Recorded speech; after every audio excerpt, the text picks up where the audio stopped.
Un nouveau rendez-vous du décryptage de l'actualité africaine sur Sika. Mesdames et messieurs, bonjour. 3 sujets seront débattus ce jour au cours de cette émission. D'abord, la fin du procès de l'ex-président tchadien Hissène Habré au Sénégal, une première dans l'histoire de la justice internationale. Après 10 mois de procès, le tribunal spécial africain de Dakar a tranché. Hissène Habré a été condamné lundi dernier à la réclusion criminelle à perpétuité par cette juridiction africaine extraordinaire qu'il a reconnu coupable de crimes contre l'humanité, de torture et de viol. À la tête de son pays, c'était entre 1982 et 1990. Que retenir et quelles leçons tirer de ce procès historique qui a connu des rebondissements à Dakar? Vous suivrez nos invités dans un instant sur ce sujet. Comme deuxième débat dans cette émission, la visite des émissaires du président burkinabé Roch Marc Christian Kaboré au président ivoirien Alassane Ouattara mardi dernier à Abidjan en vue de relancer la coopération entre ces deux pays voisins, frileuse depuis la chute de l'ex-président Blaise Compaoré. Mais quels sont les préalables et les conditions à remplir pour un dialogue franc entre ces deux pays? Nous reviendrons également sur ce sujet dans un instant. Enfin, nous irons au Nigeria où des manifestations des indépendantistes biafrais lundi dernier ont fait au moins 10 morts dans le sud-est du pays. Au lendemain de ces manifestations, le chef de la police nigériane a ordonné le désarmement des pro-Biafra et l'arrestation de tout membre trouvé en possession d'une arme au moment où le gouvernement nigérian refuse de libérer le chef du mouvement Peuple indigène du Biafra malgré les décisions de la justice ordonnant sa libération. Sommes-nous à la veille d'un nouveau front de lutte pour le président Muhammadu Buhari? Ce sera le 3e sujet à débattre dans un instant dans cette émission. Mais avant, Madame, Monsieur, je vous propose de faire un tour de l'actualité sur le continent africain. C'est le flash d'information. Au Nigeria, au moins 10 personnes ont été tuées en début de semaine lors de manifestations de militants indépendantistes pro-Biafra qui marquaient le 49e anniversaire de la déclaration d'indépendance du Biafra. La police dit avoir ouvert le feu sur les manifestants parce que les membres du mouvement Peuple indigène du Biafra avaient tiré sur les forces de sécurité déployées à l'occasion des manifestations, ce que refute le porte-parole de ce mouvement. Le procès pour crime contre l'humanité de Simone Gbagbo s'est ouvert mardi à Abidjan en l'absence des organisations de défense des droits de l'homme qui dénoncent leur marginalisation dans la procédure. Simone Gbagbo comparaît pour crime contre l'humanité, crime contre les prisonniers de guerre et crime contre les populations civiles commis lors de la crise post-électorale de 2010-2011 qui a fait plus de 3000 morts. Le Kenya a réaffirmé mardi sa volonté de fermer d'ici novembre le camp de réfugiés de Dadaab, le plus grand du monde, qui accueille environ 350 000 personnes, pour la plupart des Somaliens qui fuient leur pays déchiré depuis plus de 20 ans par la guerre civile. Des voix du monde humanitaire se sont élevées pour mettre en doute la faisabilité de ce projet jugé improbable du point de vue logistique et juridique par des experts. Pour débattre des sujets de l'actualité ce jour sur le plateau de Sika, je reçois 2 invités, 2 avocats inscrits au barreau de Cotonou. Maître Patrick Tchakwe, bonjour et bienvenue sur le plateau de Sika. Bonjour. J'ai également sur ce plateau un autre avocat, Maître Alain Roula. Maître Alain Roula, bonjour et bienvenue dans ce débat. Bonjour Joël. Madame, bonjour, monsieur. Mon frère. Merci. Voilà, Madame, Monsieur, c'était donc le décor, la présentation de mes invités pour ce débat qui démarre juste après cette virgule.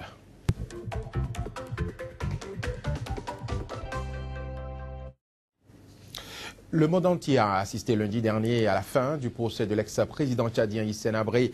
Cela se passait à Dakar, au Sénégal, devant une juridiction spéciale, une première dans l'histoire de la justice internationale et justice africaine. Également, Maître Patrick Tchakwe, ce procès a connu beaucoup de rebondissements.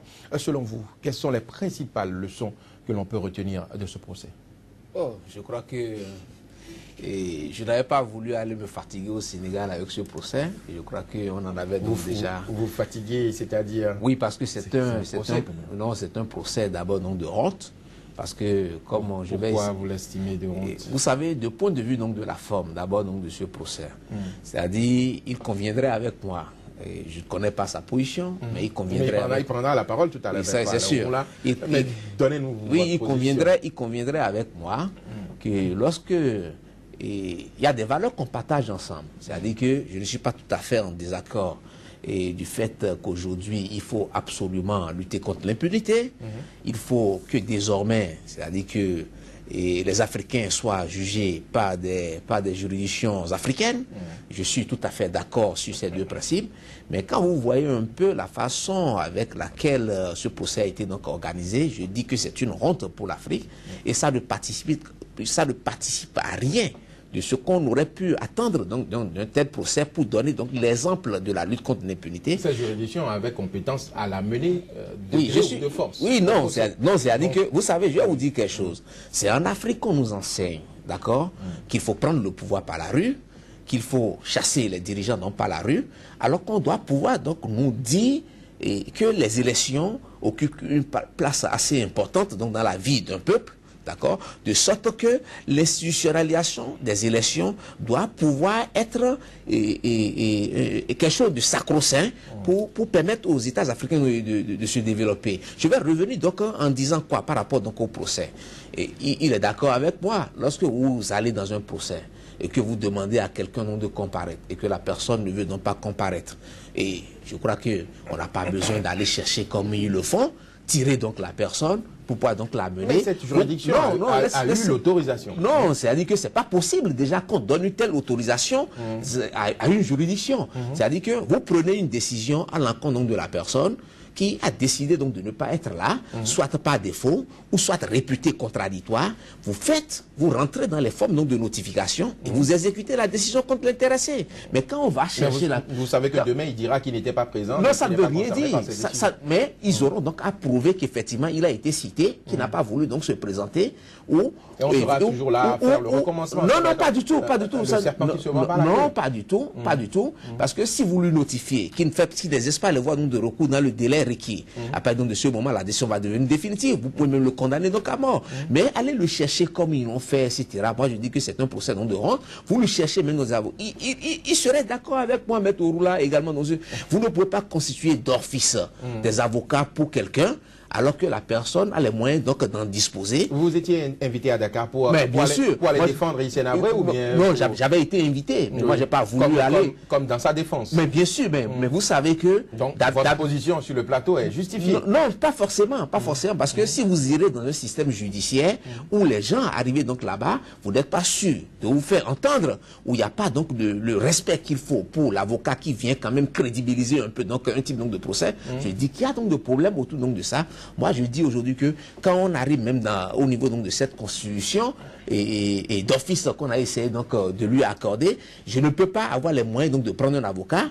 On me constitue donc d'office, d'accord, donc pour ça. Ça a toujours été fait. Même ces avocats devraient dans les cours, dans les tribunaux normaux. Vous savez cela a toujours été fait. On vous directement. Oui, mais vous savez que lorsque vous êtes commis d'office pour assurer la défense donc de quelqu'un, l'obligation professionnelle, nos usages même exigent que vous rencontrez donc l'intéressé et que vous obtenez en réalité donc sa volonté. Oui, mais quand on sait que c'était justement des stratégies qu'il trouvait pour contourner cette juridiction, non, c'est pas tout le monde comprenait bien ce qui se passait. Non, c'est pas ça. C'est-à-dire que vous ne pouvez pas aller dans le sens d'un tel procès et ne pas respecter vous-même les principes directeurs donc, du procès. C'est ça qui, moi, me gêne aujourd'hui. Ou en violant les droits donc, de la défense vous-même. En résumé, vous estimez que ce procès n'est pas ce qui devait se faire. Non, c'est pas un procès sérieux. Et par rapport au fond... Ça, c'est votre conclusion. C'est la leçon que vous tirez. C'est ma conclusion, c'est que c'est pas un procès sérieux. Et je vous dirai tout à l'heure, même par rapport au fond, pourquoi Hissène Habré ne voulait donc pas aller donc discuter et aller donc se présenter. Alors, nous allons prendre rapidement l'avis de Maître Alain Ouroula.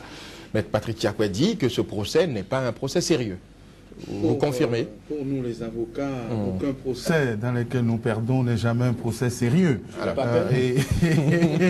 Je veux dire que, effectivement, il y a des manières de procéder qui heurtent le bon sens du professionnel.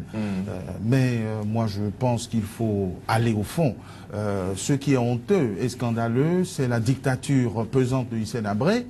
Ce qui est honteux et scandaleux et injurieux pour l'Afrique, c'est qu'après avoir imposé sa dictature au Tchad pendant près de 10 ans, il ait fui son pays pour se réfugier au Sénégal. Ce qui est scandaleux et honteux, c'est qu'il se soit soustrait à l'œuvre de justice et donc il n'a jamais voulu rendre compte. Ce qui est scandaleux, c'est qu'il n'ait pas commis d'avocat à ses victimes lui le tortionnaire qui aujourd'hui voudrait profiter du droit. Non, moi je crois que, quelles que soient les imperfections qu'on peut relever dans la procédure, dans la manière de procéder, ce qui est important, c'est qu'il n'y a plus d'impunité.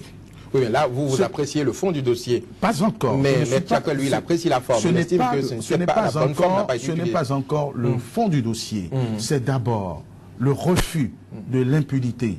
C'est le refus de la soumission de nos chefs, souvent irresponsables, à des juridictions qualifiées d'étrangères et d'anti-africaines. Autrement dit, ce précédent est à saluer puisque c'est effectivement la première fois que l'on organise de la manière peut-être la plus imparfaite en Afrique le procès d'un dictateur. C'est un excellent début, un début à encourager. Un début à encourager, et je crois que c'est le lieu de féliciter la détermination des victimes et des associations de victimes qui n'ont pas manqué de courage et d'abnégation dans cette procédure qui a avorté pendant et qui a connu des péripéties pendant plus de 20 années, plus de 25 années. Oui, donc, depuis 90, je crois que c'est un couronnement salutaire qui permet qu'on pardonne les fautes d'agrément, les fautes mineures de procédure, parce que c'est quand même un précédent, c'est inédit. Il n'y a rien de fondamentalement contrariant dans le fait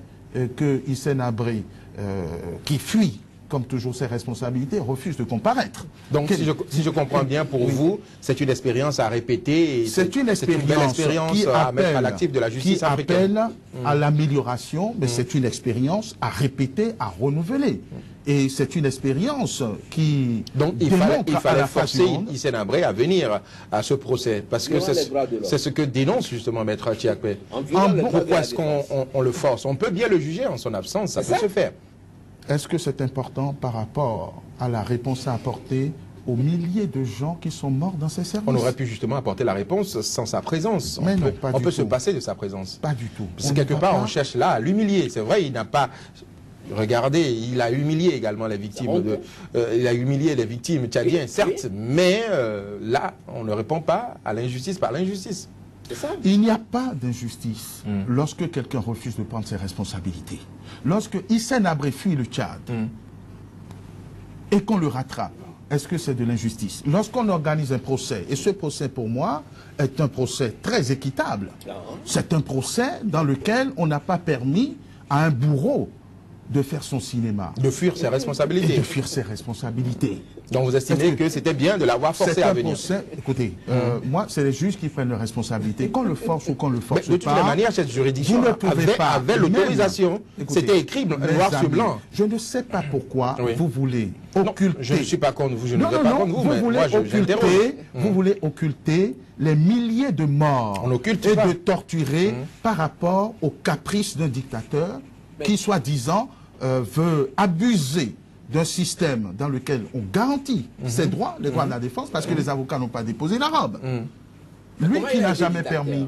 Alors, mais le procès l'a établi. Justement, comment est-ce qu'on peut tuer autant de personnes et chercher aujourd'hui des subterfuges, essayer de dribbler la justice?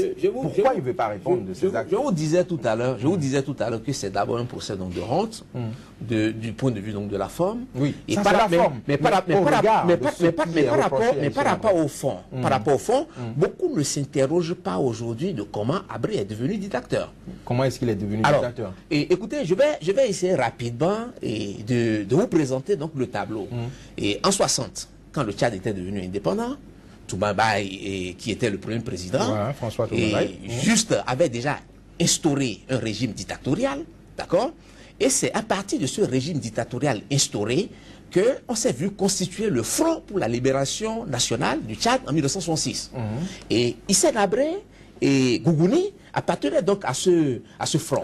Et c'est au sein de ce mouvement, que Habré et Gougouni se sont donc vus pour créer donc la dissidence en montant ce qu'on avait appelé à l'époque le Conseil du commandement des forces armées donc du Nord. Et ce sont ces deux, à partir donc, de 1972, qui ont évolué jusqu'à leur rupture en 1976. Mais il faut déplorer deux situations, d'accord? Parce que vous verrez comment il est devenu donc dictateur. Et déjà en 1973, je crois que la Libye avait occupé ce qu'on avait appelé la bande d'Aouzou. Donc, vous savez, je vais vous dire quelque chose, vous savez que Habré, en réalité, fait partie d'une ethnie qu'on appelait la Daza. Une ethnie Daza, où c'est des gens qui sont attachés donc à la terre.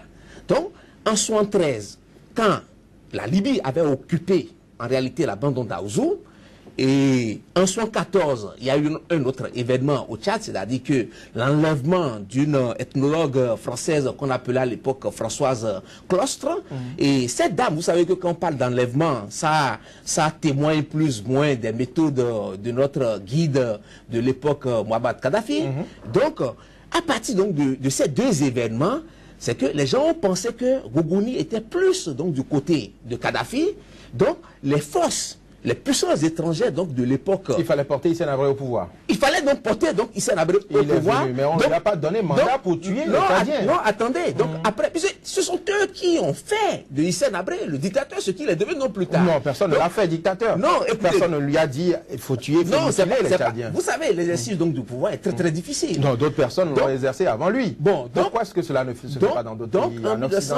En 1976, quand ils se sont donc séparés, ces mêmes puissances ont œuvré pour que Habré devienne donc Premier ministre donc, de Félix Maloum, d'accord? Et c'est dans cette situation-là que, à la fin de leur régime, en partant vers la fin donc, de ce régime-là, le gars s'est retrouvé en réalité dans le maquis.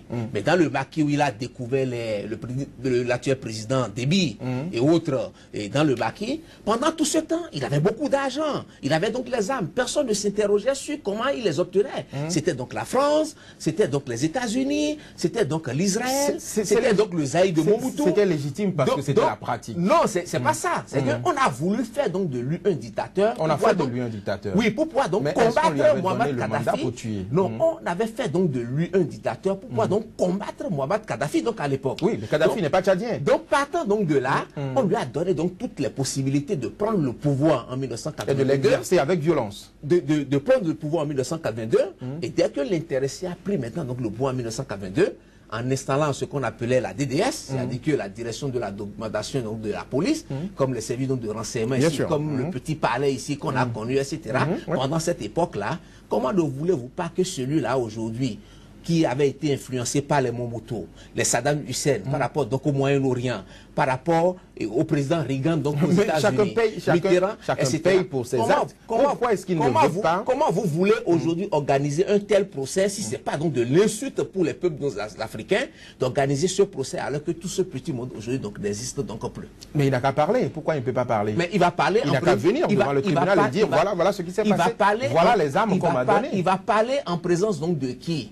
Mais alors que l'accord qui est intervenu entre l'Union africaine et le Sénégal pour installer les chambres africaines extraordinaires, quand vous prenez donc cet accord, qui sont donc les partenaires financiers autour donc de cet accord. Il y a toujours donc le Tchad, il y a également donc l'Union européenne, il y a donc les Pays-Bas. Personne donc je dis, ne lui interdit de parler. Si aujourd'hui il doit donc la meilleure manière de se défendre, c'est justement de dire ce qui s'est passé. Si aujourd'hui il doit donc se retrouver seul en face donc d'une juridiction montée par ces puissances-là, qui ont fait donc de lui un dictateur, etc. Je crois que c'est pas un procès sérieux. C'était un procès rediffusé qui était montré à la face du monde. Il pouvait aller à la télé et parler et dire justement sa part de participation à ces crimes-là. Et c'est là où je dis que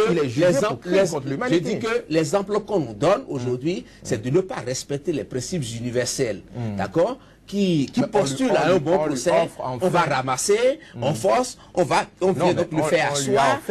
On lui a offert enfin une tribune pour dire vraiment ce qui s'est passé. Ça aurait pu changer le cours de l'histoire, ça aurait pu changer les comportements, les relations diplomatiques entre l'Occident et l'Afrique. Mais vous voulez que j'ai des causes accusées qui viennent donc me juger?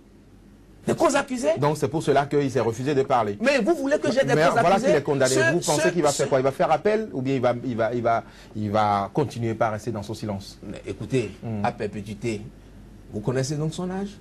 Donc il s'en fout. Maître Alain Onroula, vous avez suivi le développement de Maître Tiakpé. Il a été fait dictateur par l'Occident, donc il a le mandat de tuer. et il n'a pas le droit de dire pourquoi il a tué. Il n'a pas le mandat donc de tuer. Ah ben, je ne l'ai pas dit. C'est juste une déduction que je fais de tout ce que vous avez dit. Il faudrait que vous parlez donc de cette déduction que vous faites. Oui, je fais une déduction. Voilà, donc parce que tuer, c'est pas bon. Parce qu'on a vécu une période. Pourquoi il n'a pas répondu on a vécu une période qui était bien connue. Au Bénin, on n'a pas organisé donc ces procès. Je crois que jusqu'à aujourd'hui, il y a la Ligue des droits donc de l'homme qui continue donc de réclamer donc des indemnisations. Donc ces procès-là, vous avez vu au Bénin organiser donc ces procès-là? Peut-être qu'il n'y a pas eu suffisamment de morts comme au Tchad. Maître Alain Roula. Ok. Alors, je pense que nous ne débattons pas du même sujet. Parce que s'il y avait tant de choses à dire, il suffisait à Hissène Habré et à ses avocats constitués, dont mon éminent confrère, d'aller faire ces développements. Le sujet dont moi je parle, je crois que c'est ça qui doit retenir l'attention, c'est qu'une fois devenu président, élu démocratiquement, n'est-ce pas, et on en a été tellement content que son chef d'état-major ou son aide de camp, Idriss Déby, l'a renversé, c'est que le président Hissène Habré, sous sa dictature, faisait torturer et torturait des milliers de gens, enlevait des milliers de gens, en tuait, peu m'importe. Mais qui porte la responsabilité? C'est lui qui porte la responsabilité. Et en tuait parce qu'on n'était pas d'accord avec lui, parce qu'on menaçait son pouvoir. Et que ces actes criminels sont qualifiés de crimes et méritent d'être jugés, d'être appréciés. Si ce n'est pas par le Tchad qu'il a éhontément fui, parce que s'il avait été un bon président et qu'il pouvait s'expliquer avec son ancien aide de camp, devenu président, Idriss Déby. Mais c'est qui ça qui ne peut pas faire? Il ne l'a pas fait. Il s'est réfugié au Sénégal, où il a tenté de se soustraire pendant plus de 20 ans à la justice, non seulement de son pays, mais du continent. On finit par organiser le procès, peu importe qui finance. L'essentiel pour moi, c'est qu'il y ait une réponse aux ayants droit des nombreuses victimes décédées. Ça se compte par milliers, voire par centaines de milliers. Qu'il y ait un procès pour rappeler à chaque dictateur qu'un jour ou l'autre, on pourrait être rattrapé. C'est ça ce qui est fondamental, c'est ce qui est important. Et si nous voulons revenir un tout petit peu sur les péripéties de cette procédure, il a fait le Tchad. On a voulu organiser un procès au Sénégal. Le président Wade s'y est opposé. Voilà ce qu'on appelle le... Pas du tout. Mais il a traîné pendant longtemps. Il n'a pas traîné. Ils ont enclenché la procédure. Mon cher confrère, vous avez... Je vous ai écouté religieusement. Je vous ai écouté religieusement. L'historique approximatif de Faya Largeau, de la bande d'Aouzou, ça n'était pas pour moi dans le sujet. Pourtant, je suis resté calme. Allez-y. Alors, les procédures ont été enclenchées sous Wade, qui a fait 2 mandats. Le procès n'a pas eu lieu sous Wade. Il a fallu l'élection du président Macky Sall pour que ces chambres africaines extraordinaires puissent trouver le jour et se réunir. À défaut de volonté de le juger, la justice belge a réclamé ce procès au nom de la compétence universelle. Wade a refusé d'extrader. C'est pas la justice belge. Si, la justice belge non. a demandé l'extradition. Mais écoutez, moi j'ai étudié le dossier judiciaire pendant que vous étudiez, non pas la Cour pénale. Il y a eu, la Cour justice internationale. Il y a eu des victimes qui se sont plaintes. Pas la Belgique. S'il vous plaît. Quand même, c'est la Belgique qui a demandé l'extradition. Et un compromis a été trouvé pour que Hissène Habré soit jugé au Sénégal. Peu importe. Non, mais vous irez vérifier. Je crois que c'est... Non, c'est pas ça. C'est plus... C'est pas la Belgique. Non, ne me donnez pas la contradiction sur ce point de détail que je rappelais. Voilà. D'ailleurs. Mais c'est bien la justice belge. Pas en parler. Mais pourquoi ne pas en parler? C'est bien la justice belge. Donc, si les mêmes viennent financer un procès en Afrique, c'est heureux que ce procès soit organisé et moi je pense qu'il a été très bien organisé. Pourquoi voulez-vous que le fait qu'on fasse comparaître, parce que je ne vois pas ce que vous pouvez reprocher d'autre à la procédure, le fait qu'on les fait comparaître de force, et ce qui est d'ailleurs dans le code pénal, dans le code de procédure pénale, pourquoi voulez-vous que ce petit détail, dû à l'inconséquence de Hissène Habré, vicie et entache une procédure voulue et combattue pour 25 ans, une procédure qui a donné réponse aux nombreuses interrogations des nombreuses victimes d'Hissène Habré. Moi, je crois que c'est quand on ne veut pas faire face à ses responsabilités qu'on se réfugie derrière ces petits dysfonctionnements. Alors, dites-moi, est-ce qu'on doit juger Hissène Habré seul dans tout ce qui lui est reproché aujourd'hui dans ce procès? Aucune justice au monde, parce que on ne juge tout le monde à la fois. Le plus important, écoutez, s'il estime ne pas être seul, il a été poussé, on lui a donné il les n'avait ailes. qu'à parler, c'est ça un procès. On l'invite à expliquer comment les choses se sont passées, à dénoncer ses complices. Hissène Habré décide de se taire.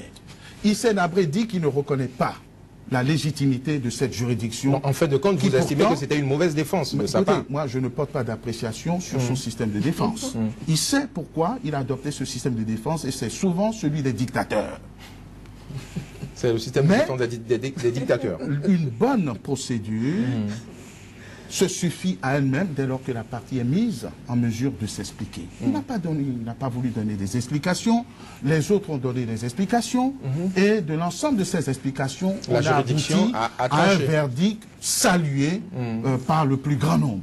Alors, c'est vrai qu'on ne fait pas l'unanimité, et on a le droit de choisir son camp et de faire son métier d'avocat.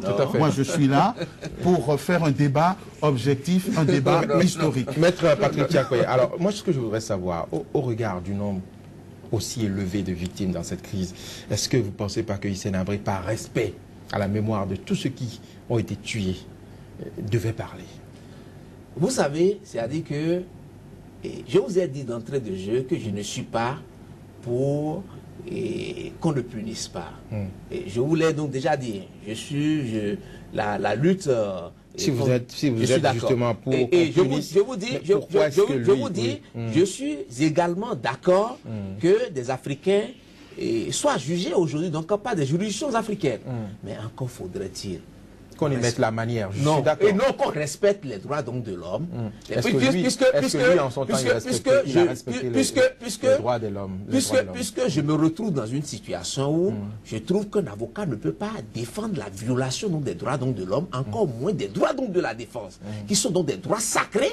D'accord? Du point de vue au plan universel, donc des droits donc sacrés, je trouve qu'on ne peut pas. Et je dis, c'est pas parce que lui l'a tué, d'accord, qu'on doit pouvoir donc le tuer, ou c'est pas parce que lui l'a violé les droits donc de la le droit donc de la vie des intéressés aujourd'hui que par respect à la mémoire de ceux qui sont morts. Oui, mais ce que je dis, il faut un procès. Mais pas un procès. Voilà qu'il fuit le procès. Mais quand on fuit un procès, mais vous-même, vous l'aviez dit au départ. C'est parce que je fuis un procès que j'empêche une juridiction de rendre une décision contre moi. Donc, partant donc de là, est-ce que ma présence est forcément donc nécessaire? La preuve aujourd'hui, on l'a forcé. Regardez un peu comment on l'a ramassé. C'est humiliant donc pour l'Afrique. Donc, on le ramasse. Oui, mais on le tuait, il ne savait pas que c'était humiliant. Les victimes qui étaient torturées, on les humiliait. Laissez-moi vous dire, aujourd'hui, le procès qui se passe à la CPI, est-ce qu'ils ont refusé donc d'y participer? Mais ils n'ont pas le choix. Parce qu'on leur a donné les conditions donc d'y participer. On leur a présenté donc des juges qui ne sont pas donc des juges qui ont participé en réalité, qui ont été désignés par donc des gens qui les ont aidés à être...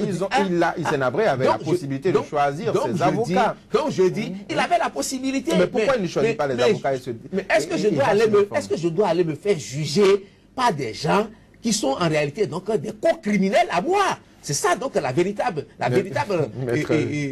problème donc, dans ce dossier. Oui. Donc je dis aujourd'hui que organisons donc une justice sérieuse en Afrique. Il ne faut pas que les gens, parce que nous avions un besoin donc d'avoir donc des procès, de pouvoir donc donner l'exemple pour l'avenir, qu'on vienne nous apprendre en Afrique qu'il faut prendre le pouvoir donc par la rue et chasser le pouvoir alors qu'il y a donc des élections, qu'il faut organiser un procès en violant les principes sacro-saints, les principes directeurs donc de procès. C'est toute moi ma difficulté. Je ne suis pas contre un jugement et je ne dis pas qu'on ne doit pas juger donc Hissène Habré. Mais on n'avait pas besoin de faire toutes ces gymnastiques, toutes ces comédies, tout ce qu'on a vu à la télé. Mais il faut reconnaître que Hissène Habré aussi. Et quand moi je me retrouve, qu'on soit aujourd'hui dans cette situation, et que nous qui devions en réalité donc protéger en réalité donc les justiciables, fut-il même des criminels, qu'on doit donc pouvoir donc les défendre. Maître Tiakoye Patrick, qu'on viole les droits donc de la défense, je crois que c'est grave. ces droits qui sont à valeur constitutionnelle dans nos États. Je crois que... parler, mais c'est important quand même de rappeler que au seul droit respectable de Hissène Habré, il y a les nombreux droits des victimes. Et qu'un procès est chargé d'établir cet équilibre qui est déjà en défaveur des victimes. Je crois que le droit des victimes est tout aussi respectable que celui des dictateurs. Et, mon cher confrère, je crois que nous avons en partage la défense de ces droits qui ont été plus que garantis. Parce que, à part amener Hissène Habré dans une Rolls-Royce, je ne vois pas ce qui a pu marquer à ce procès. Merci, Maître Alain Roula. Merci, Maître Patrick Tiakpe. Madame, Monsieur, nous allons à présent passer au deuxième sujet de ce jour. Le président ivoirien Alassane Ouattara a reçu mardi dernier à Abidjan des émissaires de son homologue burkinabé rock Marc Christian Kaboré en vue de relancer la coopération entre les deux pays voisins frileuse depuis la chute de Blaise Compaoré. Mais quels sont les préalables et les conditions à remplir pour un dialogue franc entre ces deux pays? Je vous propose de retrouver la réponse de nos invités après cette virgule.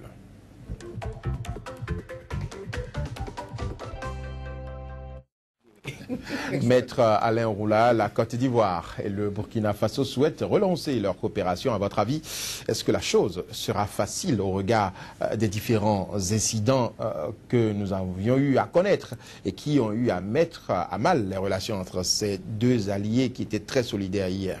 La chose est incontournable parce que les relations entre la Côte d'Ivoire et le Burkina Faso sont de manière séculaire, de manière historique croisées.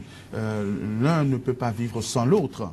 Et si je vous rappelle qu'actuellement, il y a plus de 5 millions de ressortissants burkinabés en Côte d'Ivoire, ivoiriens, et je ne peux même pas me permettre une boutade sans compter le premier d'entre eux, vous voyez que c'est un peu comme les accidents de la langue et des dents. Donc, d'une manière ou d'une autre, il faudra arriver à ce réchauffement des relations diplomatiques, des relations économiques entre ces deux pays frères et cousins. Alors, c'est vrai qu'il y a des préalables.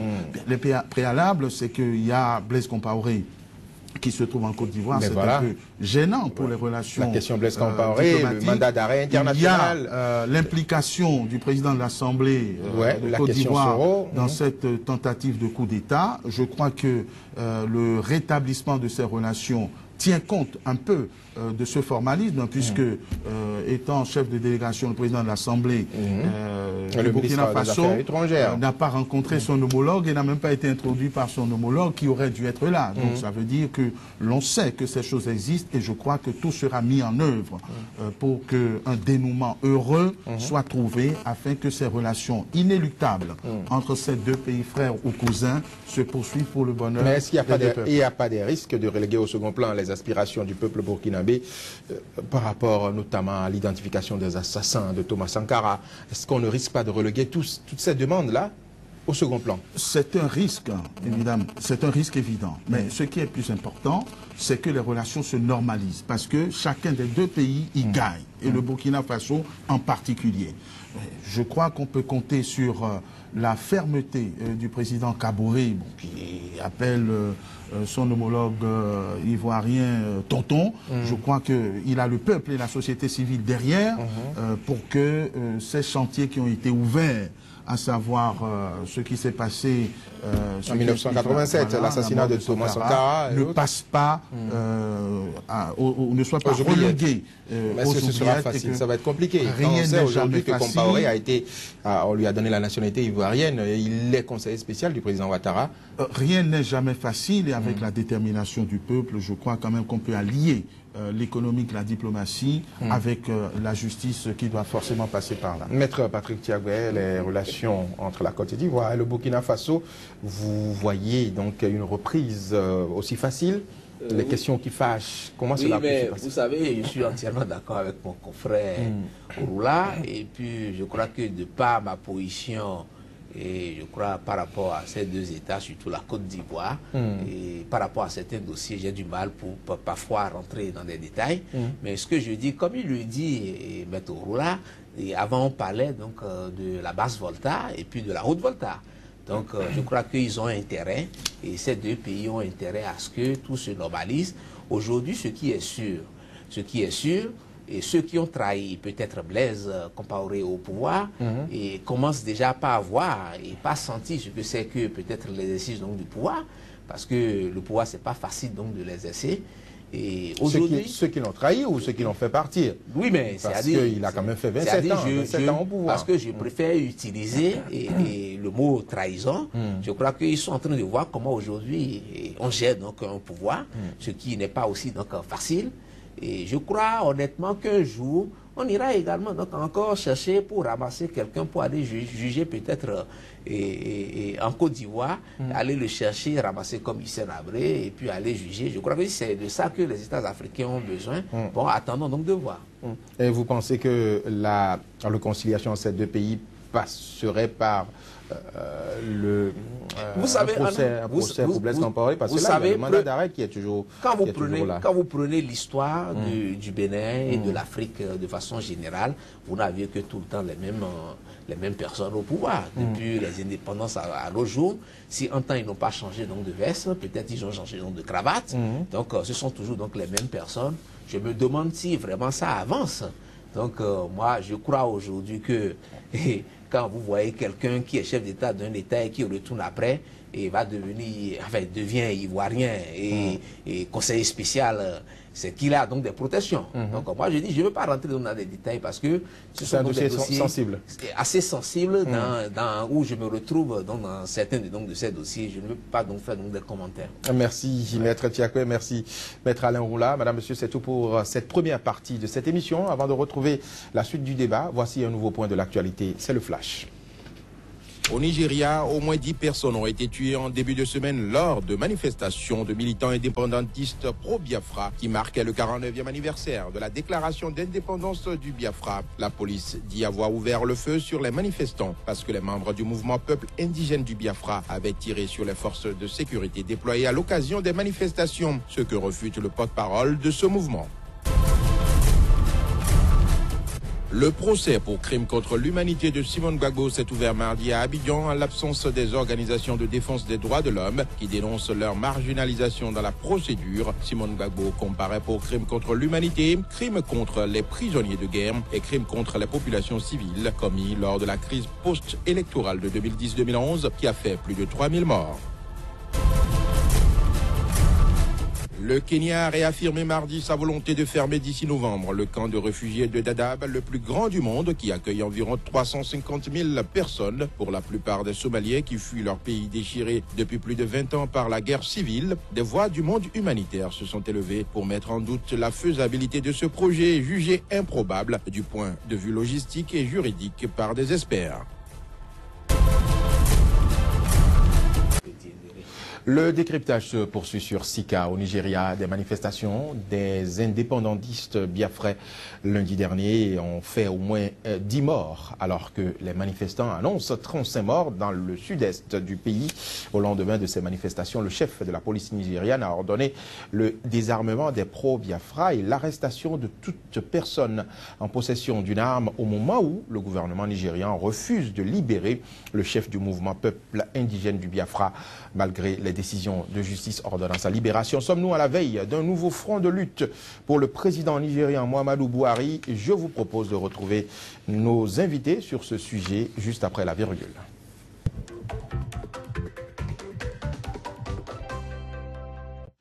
Le débat se poursuit avec les deux avocats invités sur ce plateau, Maître Patrick Tiakwe et Maître Alain Roula. Maître Tiakwe, des affrontements du moins entre forces de l'ordre et indépendantistes biafrais dans l'est du Nigeria. À votre avis, est-ce qu'on doit craindre un nouveau front pour le président Buhari? Est-ce la naissance d'une nouvelle rivalité?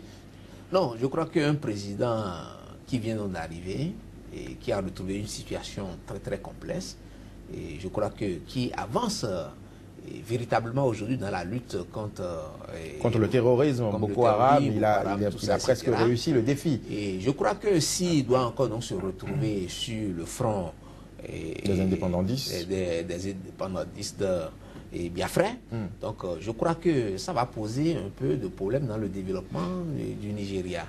Et je trouve aujourd'hui qu'il faut que les États africains pensent plutôt à beaucoup s'unir que de chercher donc à se diviser et pour rendre plus difficile en fait leur développement.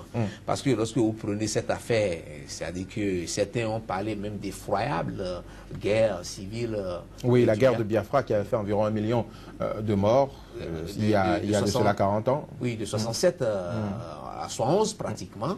Je crois que quand vous prenez un peu donc la situation du Nigeria, ça pose légèrement donc de problèmes et ça risque donc de déstabiliser un peu donc l'Afrique. La sous-région. Mais cela, les causes, c'est quoi? Lorsque vous avez donc des États, parce que quand vous prenez le Nigeria aujourd'hui, ils ont plus de 250 ethnies.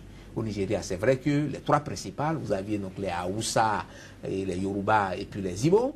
Et aujourd'hui, quand vous prenez plus un pays dans lequel vous aviez plus de 250 ethnies, je crois que c'est plus difficile à gouverner. Et je crois que c'est ça que le colonisateur en réalité nous a hérité pour ne pas nous voir. Nous a légué comme héritage. Pour ne pas nous voir donc s'entendre. Parce que lorsque même sur des pièces d'identité, on est obligé donc de vous dire donc de préciser en fait vos ethnies, alors qu'aujourd'hui on sait qu'avec le mélange, c'est-à-dire qu'un individu peut se dire je suis fond, alors qu'en réalité il a un sang, un mélange donc de sang, peut-être donc d'Ibo et de Yoruba, je crois qu'on doit aller au-delà et éviter donc ces genres de conflits.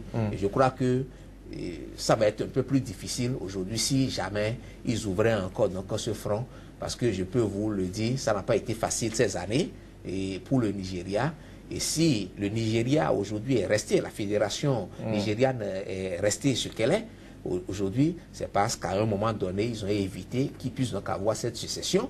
Et en 1967, oui. Pour pouvoir donc le faire. Alors, Maître Alain Ouroula, des morts après des manifestations pour célébrer la déclaration d'indépendance de Biafra, le gouvernement qui refuse de libérer le leader du mouvement de sécession de Biafra. Est-ce que, quelque part, le gouvernement lui-même ne couvre pas les éléments déclencheurs d'une nouvelle insurrection? Assurément que la tâche n'est pas facile, mais je crois pouvoir compter sur le président Buhari qui est en train de faire face avec efficacité à la lutte contre le terrorisme, la lutte contre Boko Haram, à la lutte contre un deuxième fléau, la corruption qui a gangréné le pays. Je voudrais pouvoir faire confiance à ce président ou l'appeler à faire face au problème du Biafra avant qu'il y ait une nouvelle insurrection. S'il y a le désir de commémorer un certain anniversaire de la proclamation d'une indépendance ou d'une succession, d'une sécession, c'est bien parce que les problèmes qui s'étaient posés en 67 ou à la veille de 67 demeurent d'actualité. Et quels sont ces problèmes pour moi? C'est d'abord l'exclusion de cette ethnie majoritaire à une époque et hégémoniaque à une époque au Nigeria, puisque tous les leviers de pouvoir étaient concentrés dans les mains des Ibo ou des Ibo à une certaine époque, et que l'on s'est arrangé depuis la fin de cette guerre en 1970 voire 1971 pour les exclure totalement du pouvoir. La deuxième raison, c'est que ce peuple originaire principalement du sud-est du Nigeria, qui est la région où il y a du pétrole, il y a du delta, se trouve totalement exclu du partage du gâteau. Ça a déjà été amorcé sous le général Gowon, enfin le président Gowon dans les années 70, et je crois que cette mauvaise répartition des dividendes donc de ces ressources continue de créer la passion. D'ailleurs, même il y a une histoire d'amnistie que le président Buhari est obligé de reconduire.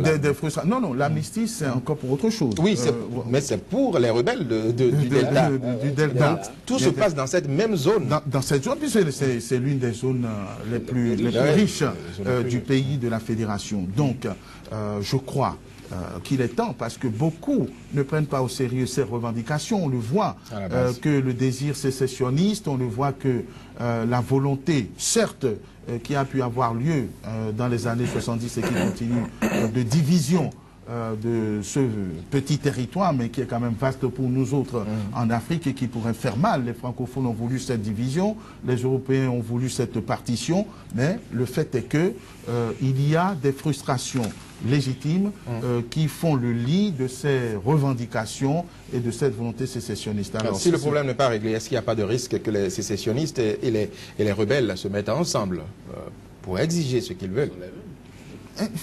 Parce qu'ils exigent tous un meilleur partage du gâteau. C'est-à-dire, il faut remonter aussi un peu, parce que, vous savez, quand le premier coup d'État était intervenu au Nigeria, je crois, le 15 juillet 1966, où on a vu arriver une coalition d'individus qui avaient géré le Nigeria pendant comment on appelle, les 5 premières années d'indépendance et autres. C'est le danger donc des coalitions, parce que quand vous coalisez pour combattre, à la fin... Pour partager le gâteau, c'est difficile. C'est difficile, et à la fin, c'est que vos différences, en fait, apparaissent au grand jour. Et je crois que ça a été le même problème qui a été traîné jusqu'à aujourd'hui, où on a vu également certaines grandes puissances rester devant ces sécessionnistes à l'époque, donc supportés comme l'Afrique du Sud, comme le Portugal, etc. La Rhodésie, donc à l'époque, supportée pour dire il faut sortir. Je crois que ce sont ces problèmes-là que traîne le Nigeria aujourd'hui. Donc ça veut dire que nos frères Igbo, qui constituent en fait une population majoritaire en réalité donc de cette région et du delta aujourd'hui, doivent pouvoir donc aller au-delà des considérations ethniques et savoir qui sont donc des Nigérians. C'est ça donc la République. C'est un gros défi certainement qui attend le président nigérien Muhammadu Buhari après le défi Boko Haram qu'il est en train de relever, après la lutte contre la corruption qu'il est en train de réussir à petits coups. Nous espérons donc que la première puissance économique de l'Afrique ne basculera pas donc dans le chaos. Madame, monsieur, ce sera tout pour cette émission. Merci de nous avoir suivis. Très bonne suite de programmes sur Sika et sur www.sikatv.info.